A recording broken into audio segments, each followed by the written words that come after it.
Dobro večer u Dnevniku RTS-a, ja sam Milica Nedić, ovo su vesti dana. 2000. u Srbiji je urađena genetska studija na Vinčanskom institutu u Beogradu koja je objavljena u časopisu Science pod naslovom Genetsko nasljedstvo paleolitičkog Homo sapiensa u modernih Europljana, perspektiva Y-kromosoma, gdje su predstavljeni rezultati genetskih istraživanja koja je potpisalo 13 svjetskih naučnih institucija.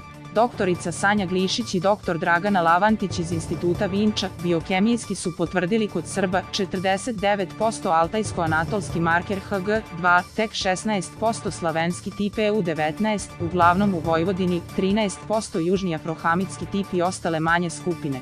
Genetika serva.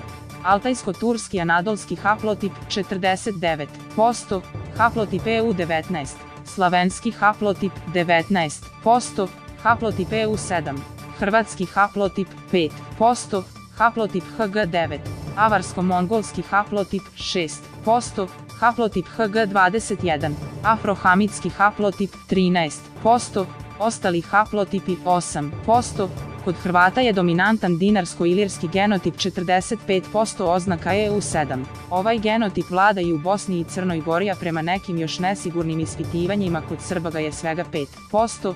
Sad, kako je tek 16% današnjih Srba slavenskog genotipa, postavlja se pitanje šta su onda onih 79%.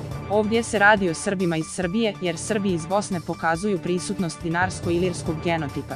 Začuđujuće je da je altajsko-anatolski tip HG2 u Evropi najviše zastupljen kod Srba 49% i Bugara 42%, te kod Turaka i Turkmena u prednjoj Aziji. Također je berberski, afrohamitski tip HG21 u Evropi najzastupljeniji kod Portugalaca, jer su Berberi stoljećima tamo vladali, ali je pitanje otkud taj genotip kod Srba 13% i Bugara 17%.